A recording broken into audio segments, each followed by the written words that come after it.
Salve, salve, você que acompanha a Análise Verdão aqui no YouTube. Meu nome é Leonardo Suzuki, sejam muito bem-vindos a mais uma análise pós-jogo.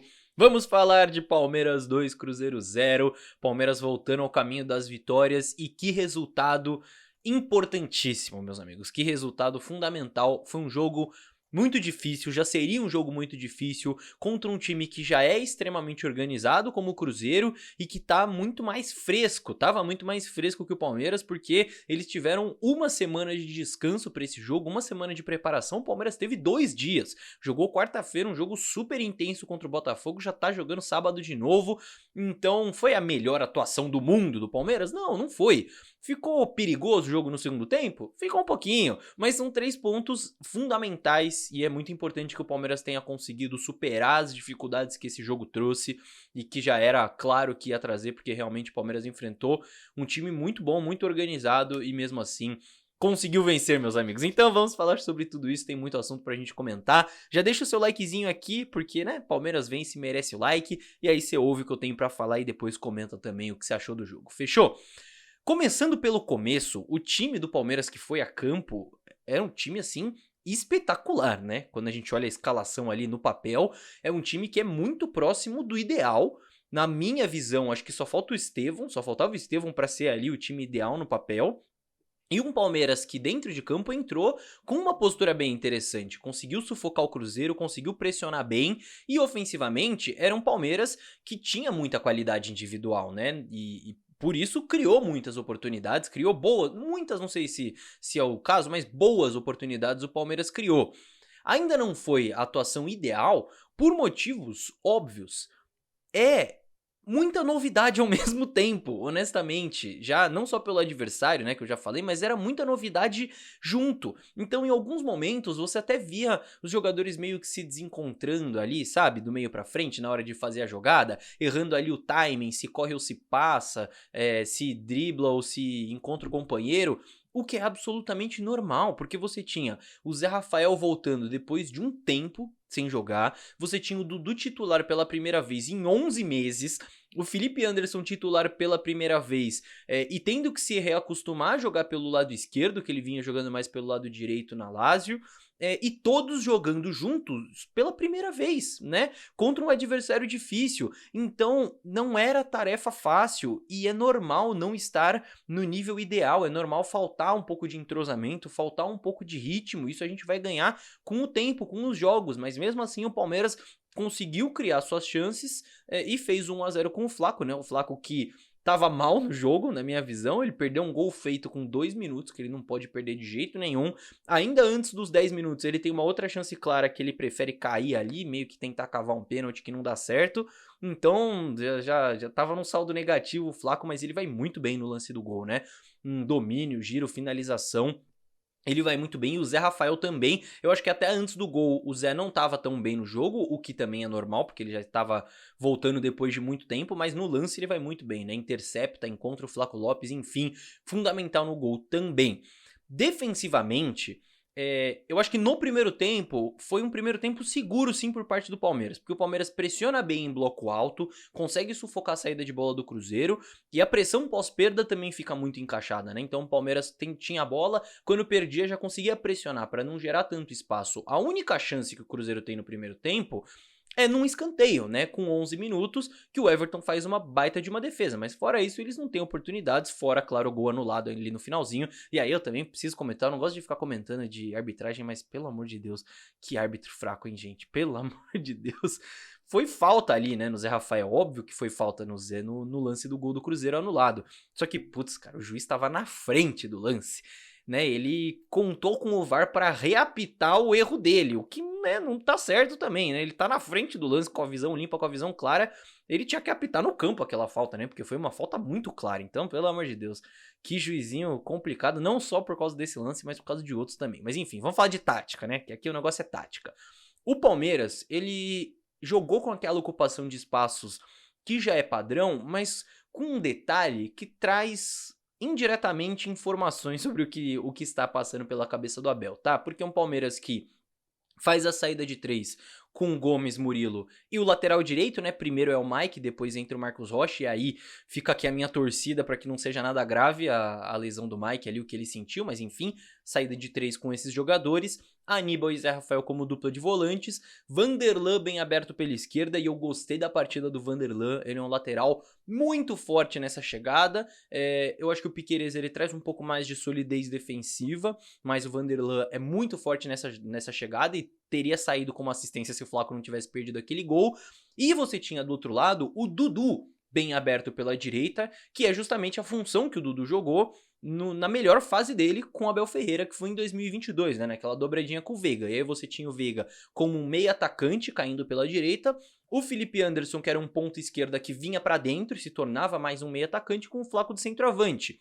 E parecia, antes do jogo talvez, que seria mais natural pelos jogadores você ter o Felipe Anderson como o ponta direita e o Dudu como esse ponta esquerda que vem pra dentro, porque o Felipe Anderson tava jogando assim na Lazio e o Dudu faz muito bem essa função de vir da esquerda pra dentro. Só que isso não foi usado por um motivo muito claro, na minha visão. A ponta direita é do Estevão e o Felipe Anderson também é titular. Então, o Felipe Anderson, ele não foi o cara que entrou no lugar do Estevão. Quem entrou no lugar do Estevão foi o Dudu. O Felipe Anderson é titular. Então, se o Estevão no time ideal é o cara daquela ponta direita, não faria sentido o Abel ficar colocando o Felipe Anderson nessa ponta direita ao invés de testar ele onde o Abel quer usar o Felipe Anderson, que é nessa ponta esquerda vindo para dentro, que é uma função que eu gosto muito do Felipe Anderson nessa função, mas claro que ainda ele precisa se readaptar a jogar assim e entender como os companheiros jogam. Mas enfim, pra mim isso foi muito claro. Ele colocou o Felipe Anderson onde ele quer que o Felipe Anderson jogue, sem o Estevão jogou o Dudu, que pô, que alternativa fraquinha, né? Não tem o Estevão, vamos colocar o Dudu na ponta direita. Mas enfim, o segundo tempo, ele é um cenário diferente, porque é um segundo tempo em que o Palmeiras sabe que precisa matar o jogo, o Cruzeiro começa a se soltar mais, começa a ficar um pouco mais perigoso e começa a dar mais espaço também. Só que você tem mais chances ali no comecinho do segundo tempo, quando os times ainda estão entendendo qual que vai ser a narrativa da segunda etapa. Porque com 1 minuto o Felipe Anderson tem uma chance que o zagueiro corta, com 6 minutos o Flaco tem a chance também, e com 15 minutos o Cruzeiro tem a grande chance deles, e o Everton mais uma vez faz uma baita defesa ali com a perna. Cara, o Everton merece todos os elogios nessa sequência recente, porque mesmo nos jogos em que o Palmeiras demonstra uma solidez defensiva, o adversário eventualmente conseguindo bater essa solidez defensiva, o Everton sempre tá lá muito bem. O Everton tem feito grandes defesas quando é exigido e realmente merece todos os elogios. Foi um segundo tempo em que o Cruzeiro ficou ali com seus 60 e poucos por cento de posse e o Palmeiras tentando encontrar uma maneira de encaixar o contra-ataque. Eu acho que até as trocas do Abel foram muito nessa tentativa, né? De tirar os jogadores amarelados e colocar caras mais frescos que conseguiriam ajudar na parte defensiva e ter gás para o contra-ataque, né? O Rony na frente, o Maurício de um lado, o Caio Paulista do outro, enfim, acho que foi muito nessa tentativa. Só que foi um segundo tempo, de certa forma, desconfortável ofensivamente pro Palmeiras. Porque o Palmeiras não conseguiu sair muito, né? Não conseguiu encontrar muitas alternativas para tirar a bola da pressão, para encontrar contra-ataques. Não foi esse o caso. Porém, defensivamente, o Palmeiras também não cedeu grandes chances pro Cruzeiro, né? O Cruzeiro teve mais a bola, teve cruzamento da intermediária, teve passe pro lado, teve chute de longe, mas chance clara, o Palmeiras não cedeu, né? Fora aquela ali com 15 minutos. E essa consistência é fundamental. E o Palmeiras consegue suportar dessa maneira, né? Não teve essa saída ofensivamente, mérito do Cruzeiro também, mas enfim, faltou isso pro Palmeiras no segundo tempo. Mas defensivamente consegue suportar, consegue minimizar os riscos até matar o jogo nos acréscimos, num gol improvável ali, né? Uma jogada do menino com o Caio Paulista e com uma boa dose de sorte, mas foi um belo chute do menino, enfim, pro Palmeiras conseguir matar o jogo. Eu acho que foi um jogo maduro nesse geral, nesse apanhado geral por parte do Palmeiras. E eu preciso lembrar aqui, tá? Era um jogo que seria muito difícil, não vamos minimizar isso, não vamos achar que o Palmeiras joga sempre com qualquer time. Da mesma maneira que foi contra o Botafogo, que eu vim aqui e falei, Palmeiras, não acho que o Palmeiras foi mal, mas o Palmeiras enfrentou um time muito bom e acabou perdendo. Hoje o Palmeiras enfrentou também um time muito bom e acabou vencendo, mas a gente precisa olhar para o adversário também, para o mérito do adversário, né?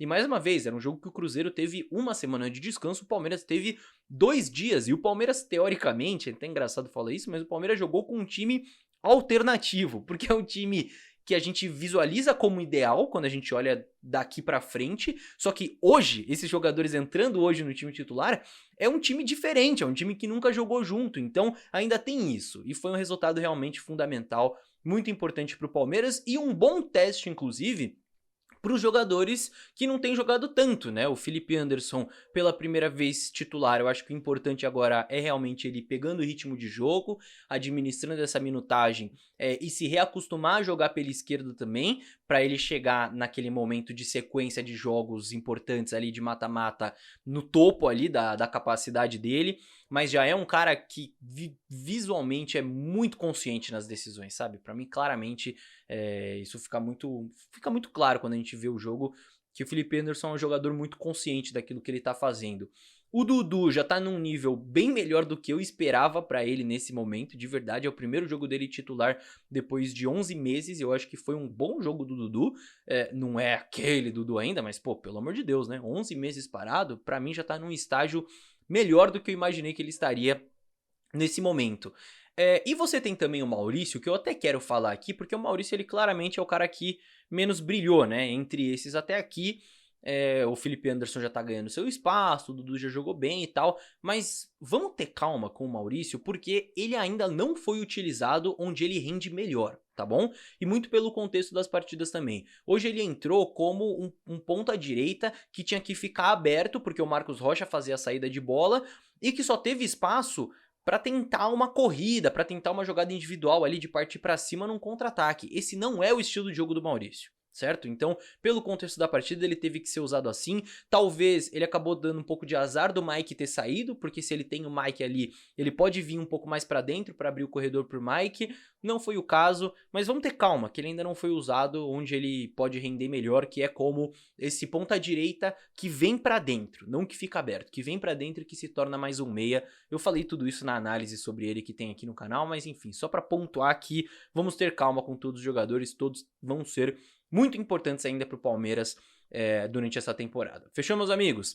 Agora o Palmeiras tem Fluminense fora de casa e depois Vitória dentro de casa antes daquela sequência maluca, então são 2 jogos que o Palmeiras precisa pontuar, idealmente fazer 6 pontos, mas se não der pelo menos 4, precisa fazer nesses próximos 2 jogos, e talvez até rodar o elenco, né? Talvez sejam jogos que o Palmeiras precise pontuar, mas precise rodar o elenco também, porque depois vem aquela sequência pesadíssima que a gente vai precisar de todo mundo. Enfim, quero saber a sua opinião aqui sobre isso que tá por vir e também sobre o jogo. O que você achou? Se você concorda com a minha análise, discorda, comente aqui embaixo o que você achou. Se você chegou até o final do vídeo e ainda não deixou o seu likezinho, deixe também, porque é muito importante, me ajuda muito. E inscreva-se no canal. Vem muitas análises aí nos próximos dias também, se você tiver alguma sugestão, manda aqui embaixo da análise que você quiser ver aqui no canal.